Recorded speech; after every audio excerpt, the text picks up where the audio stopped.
మమతా బెనర్జీ తృణమూల్ కాంగ్రెస్లో విలీనం చేయబోతోందా?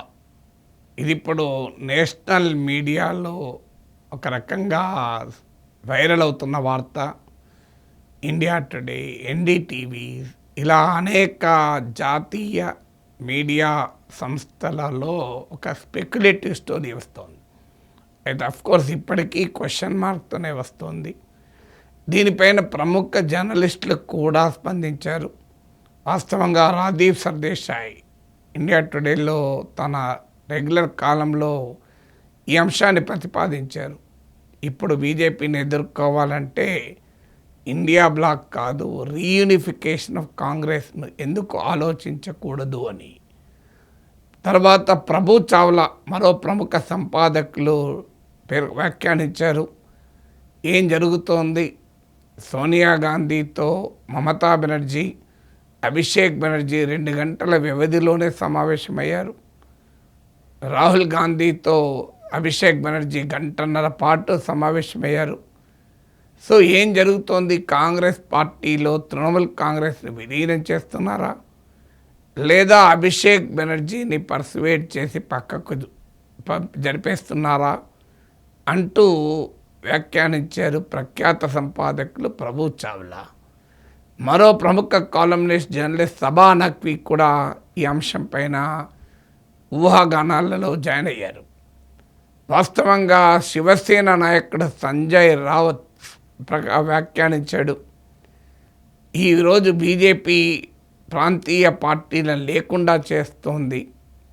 బీజేపీ దాడిని ఎదుర్కోవాలంటే ఒకటే మార్గం, కాంగ్రెస్ నుంచి పుట్టిన పార్టీలన్నీ తిరిగి కాంగ్రెస్లో ఏకీకరణ కావడమే. అప్పుడే భారతీయ జనతా పార్టీకి బలమైన ధీటైన ప్రత్యామ్నాయం ఏర్పడుతుంది అంటూ ఎన్సీపీ, తృణమూల్ కాంగ్రెస్ లాంటి పార్టీలకు పిలిపించారు సంజయ్ రావత్. సో ఈ పరిణామాలు కాస్త ఆసక్తిని రేకెత్తిస్తున్నాయి. కీర్తి ఆజాద్ బీజేపీ తృణమూల్ కాంగ్రెస్ ప్రతినిధి, ప్రముఖ క్రికెటర్, మమతా బెనర్జీకి ఈ సమయంలో కూడా లాయల్గా నిలబడ్డ నాయకుడు. అతన్ని ఎన్డీటీవీ ఎన్నిసార్లు అడిగినా There's also talk of a merger with the Congress. What are you I have no idea. I have no idea at all about that. That the leadership didn't even decide. నాయకత్వ నిర్ణయం తీసుకున్నప్పుడు మీకు చెప్తారు.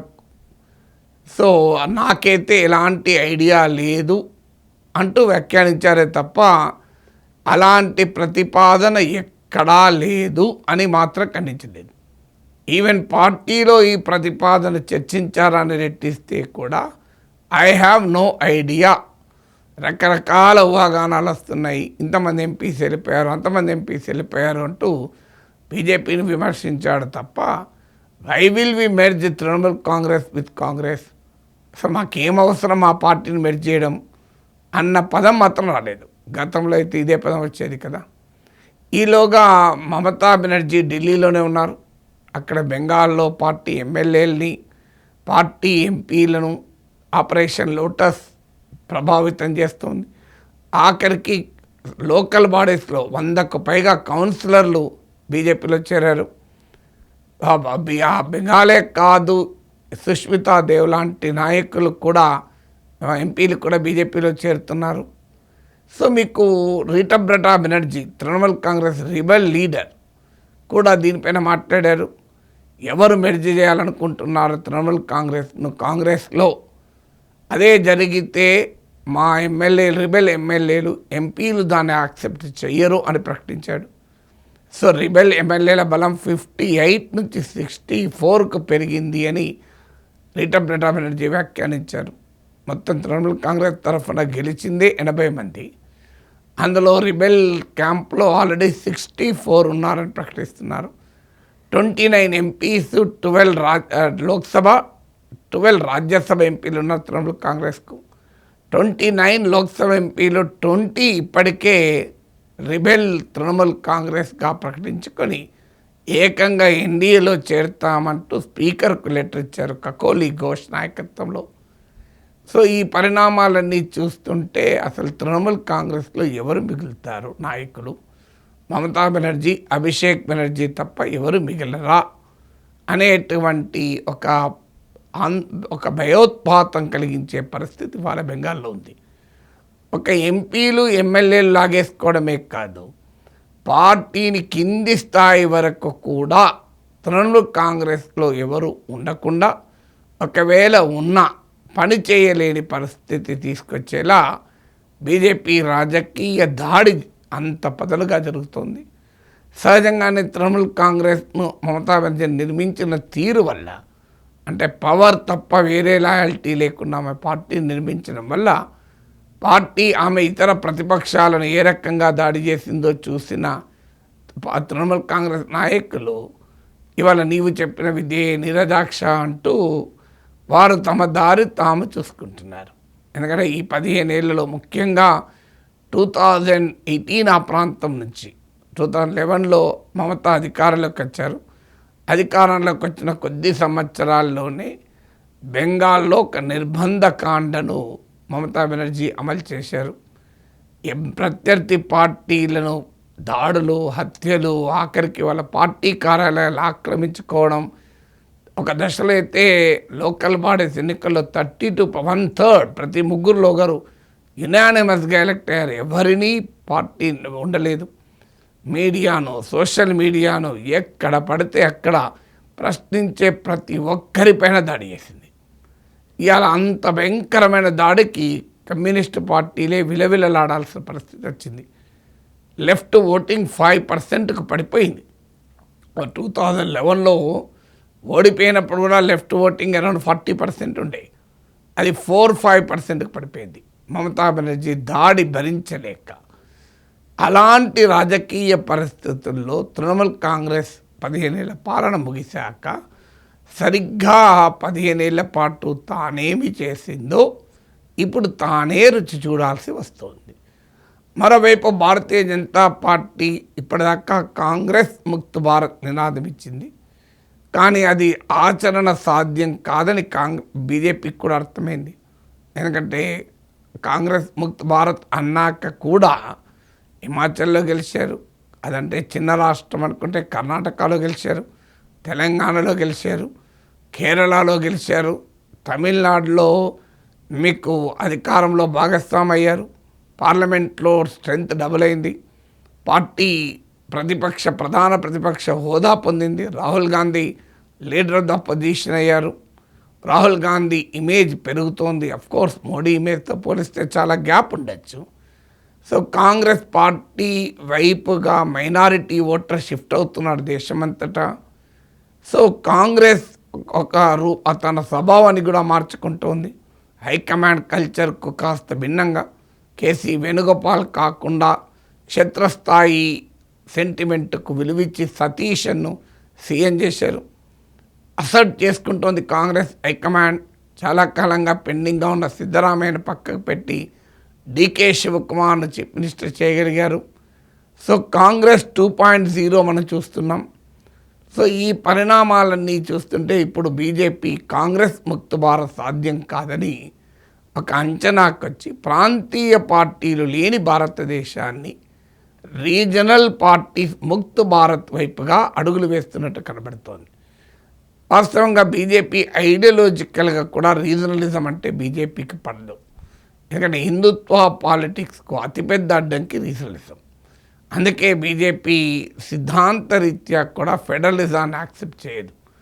ఎందుకంటే federalism వల్ల హిందుత్వ పాలిటిక్స్కు సాధ్యం కాదు.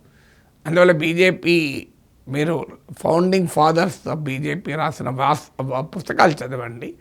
క్లియర్గా యూనిటరీ స్టేట్గా ఇండియా ఉండాలి, ఒక బలమైన కేంద్రంతో కూడిన ఏకీకృత రాజ్యంగా ఉండాలి, సమాఖ్యలాగా ఉండకూడదు అన్నది బీజేపీ సైద్ధాంతిక వైఖరి. మీరు కాన్స్టిట్యూషన్ ఫామ్ అయినప్పుడు కూడా బీజేపీ కాన్స్టిట్యూషనల్ ఫౌండేషన్ ప్రిన్సిపల్స్ అయిన సెక్యులరిజం, మీకు ఫెడరలిజానికి పూర్తి వ్యతిరేకం బీజేపీ. సో అందువల్ల రీజనల్ పార్టీస్ పొలిటికల్గా కూడా బీజేపీ అనుభవం కూడా ఏంటంటే రీజనల్ పార్టీస్ ఎదుర్కోవడం కష్టమైంది. చాలా ఏళ్ళు పట్టింది. ఇప్పుడిప్పుడే 12 years తర్వాత బెంగాల్లో, అస్సాంలో, మీకు బెంగాల్ అండ్ ఒరిస్సాలో రీజనల్ పార్టీస్ను ఛేదించి బీజేపీ అధికారంలోకి రాగలిగింది. సో మీరు చూడండి, రీజనల్ పార్టీస్ను ఒక్కొక్క పార్టీని లేకుండా నరుక్కొస్తుంది బీజేపీ. కొన్నిటితో పొత్తు పెట్టుకొని నరుక్కొస్తే, కొన్నిటిని దూరంగా ప్రతిపక్షంలో ఉంచి నరుక్కొస్తుంది. కాశ్మీర్లో పీడీపీతో పొట్టు పెట్టుకొని ఆఖరికి పీడీపీని ఇవాళ ఇర్రెలవెంట్ చేసేసింది. పంజాబ్లో అకాలీదళ్తో పెట్టుకొని అకాలీదళ్ని ఇవాళ 3rd ప్లేస్కు నెట్టివేసింది. హర్యానాలో జననాయక జనతా పార్టీని పొత్తు పెట్టుకొని అడ్రస్ లేకుండా చేసేసింది. బీహార్లో జేడీయూతో పొత్తు పెట్టుకొని నితీష్ కుమార్ను పక్కకు జరిపేసి తన పార్టీ నాయకుడిని సీఎం చేసుకోగలిగింది. మహారాష్ట్రలో శివసేన ఎన్సీపీలను చీల్చేసింది. ఇవాళ బెంగాల్లో తృణమూల్ కాంగ్రెస్ను చీల్చేసింది. అస్సాంలో అస్సాం గణ పరిషత్తో పొత్తు పెట్టుకొని జూనియర్ పార్ట్నర్గా మార్చేసింది. ఒరిస్సాలో బిజు జనతాదళ్ను 2009 వరకు పొత్తు పెట్టుకొని ఆ తర్వాత కూడా నాన్ ఎన్డీఏ ఎన్డీఏలో లేకపోయినా వైసీపీ లాగా ఎన్డీఏకి మద్దతు ఇస్తూ వచ్చారు. అలాంటి ఒడిస్సాలోని బిజు జనతాదళ్ను ఓడించి నవీన్ పట్నాయక్ను ఓడించి అక్కడ బీజేపీ ప్రభుత్వం ఏర్పడింది.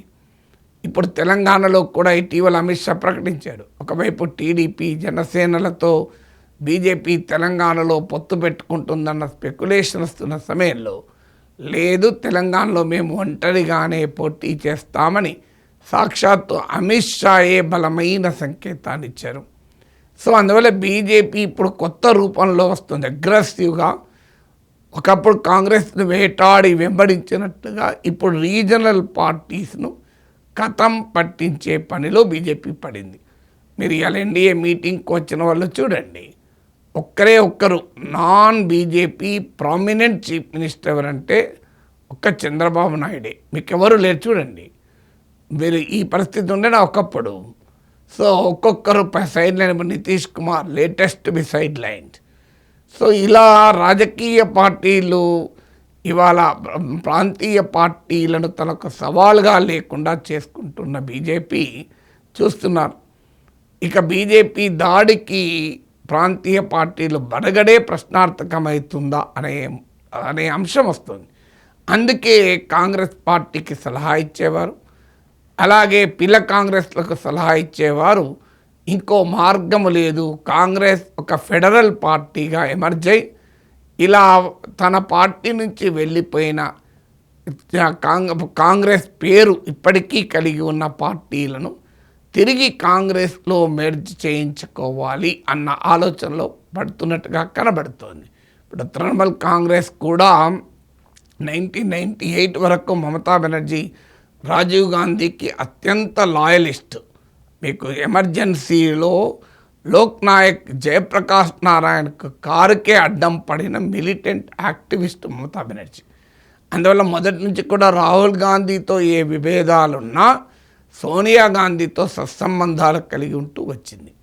ఇటీవల ఇండియా కూటమి మీటింగ్లో కూడా ఫస్ట్ టైం కాంగ్రెస్ నాయకత్వాన్ని ఇండియా కూటమి పక్షాలు అంగీకరించడం మొదలుపెట్టాయి. అంతేకాదు రాహుల్ గాంధీని ప్రధానమంత్రి అభ్యర్థి అనే భావనకు కూడా స్థూలంగా ఏకాభిప్రాయం వచ్చింది. సో ఈ పరిణామాలన్నీ చూస్తుంటే మమతా బెనర్జీకి మరో మార్గం లేదు. ఎందుకంటే మమతా బెనర్జీ పార్టీని బతకనివ్వదు బీజేపీ. అసలు ఇంకెవరో ఆ పార్టీలో మిగిలిన పరిస్థితి తీసుకొస్తుంది. ఇప్పుడు కాంగ్రెస్ అంబ్రెల్లా కిందికి వస్తే పార్టీని కథం పట్టించడం కష్టమవుతుంది. ఎందుకంటే కాంగ్రెస్ జాతీయ పార్టీ గనక, ఇప్పటికీ కొన్ని రాష్ట్రాల్లో అధికారంలో ఉంది గనక, దేశవ్యాప్త ప్రజెన్స్ ఉంది గనక, కాంగ్రెస్ గొడుగు కిందికి గనక వస్తే ఆ పార్టీ కనీసం బతికి బట్ట కట్టుకొడుతుంది అని. సో రకరకాల ఊహాగానాలు వస్తున్నాయి. అసలు మమతా బెనర్జీని కాంగ్రెస్ పార్టీ వైస్ ప్రెసిడెంట్ చేస్తారని, లేదా అభిషేక్ బెనర్జీని Congress party all India general secretary చేస్తారని, లేదు మమతా బెనర్జీని రాజ్యసభకు కాంగ్రెస్ పార్టీ తరఫున తీసుకొచ్చి ఆమెను ఏకంగా రాజ్యసభలో విపక్ష నేతగా మల్లికార్జున్ ఖర్గే రిటైర్ అయ్యే సమయానికి మమతా బెనర్జీనే పార్టీ అఖిల రాజ్యసభలో ప్రతిపక్ష నేతగా, అంటే లోక్సభలో రాహుల్ గాంధీ, రాజ్యసభలో మమతా బెనర్జీ, కాంగ్రెస్ అధ్యక్షులుగా ఎలాగో మల్లికార్జున్ ఖర్గే ఉంటారు. కనుక ఈ న్యూ అరేంజ్మెంట్ వైపుగా కూడా ఆలోచిస్తుందని కాంగ్రెస్ కాస్త పాలిటిక్స్ ఆఫ్ అకామిడేషన్, ఎందుకంటే కాంగ్రెస్ కూడా 3 టర్మ్స్ బీజేపీ అధికారంలోకి వచ్చింది. ఇప్పటికీ కూడా కాంగ్రెస్ పార్టీ బీజేపీని ఓడించే పరిస్థితిలో కనిపించడం లేదు. కాంగ్రెస్ కూడా అర్థమవుతుంది తాము బీజేపీని ఓడించడం అంత సులభం కాదని. అందుకే రీయూనిఫికేషన్ ఆఫ్ కాంగ్రెస్ అనే చర్చ నడుస్తుంది. అయితే ఇప్పటికైతే ఇది స్టిల్ క్వశ్చన్ మార్కే. నా జాతీయ మీడియాలో వచ్చిన స్పెక్యులేషన్ నేను మీ ముందు పెడుతున్నాను. So still speculation. నార్మల్గా ప్రాంతీయ పార్టీల నేతలు అంత తొందరగా తాము కష్టపడి నిర్మించిన పార్టీ అస్తిత్వాన్ని వదులుకోరు. ఏదన్నా కొత్తగా ఏర్పడిన ప్రాంతీయ పార్టీలు కాంగ్రెస్లో విలీనమైన ఉదాహరణలు ఉండొచ్చు. ప్రజారాజ్యం లాంటి పార్టీలు, అది కాంగ్రెస్ పార్టీ నుంచి బయటపడ్డ పార్టీ కాదు. డిఫరెంట్ పొలిటికల్ పార్టీగా ఏర్పడి కొద్ది రోజుల్లోనే కాంగ్రెస్లో విలీనమైంది. కానీ సాధారణంగా కాంగ్రెస్ నాయకత్వంతో విడిపోయి బయటకు వచ్చిన పార్టీలు, అది కూడా ఒంటి చేయితో పార్టీని అధికారంలోకి రప్పించి ఒక అస్తిత్వాన్ని పెంపొందించిన నాయకుడు అంత తొందరగా దాన్ని వదులుకోరు.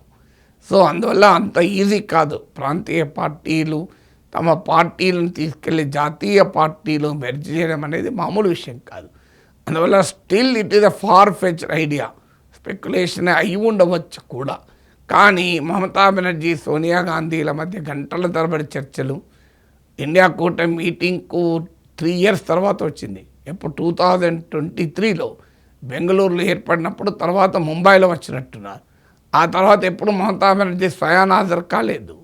అభిషేక్ బెనర్జీనో డెరెక్ ఒబ్రానో పంపించింది. ఇప్పుడంటే హాజరయ్యారంటే పోనీ బెంగాల్లో తనపై జరుగుతున్న దాడిని ఎదుర్కోవటానికి హాజరయ్యారనుకుంటే, India bloc meeting June 6th అయిపోయింది.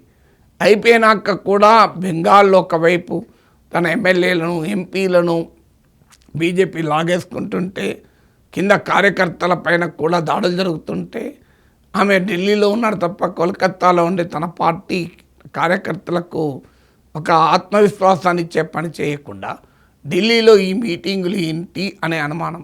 అందుకే అక్కడి నుంచే వస్తుంది ఈ స్పెక్యులేషన్. ఇదేదో కాంగ్రెస్లో మెర్జర్ ఆలోచనతోనే చర్చలు జరుగుతున్నాయని. చివరి వరకు ఏమవుతుందో తెలియదు. ఒకటి మాత్రం నిజం, రాజకీయాల్లో ఎనీథింగ్ ఈజ్ పాసిబుల్.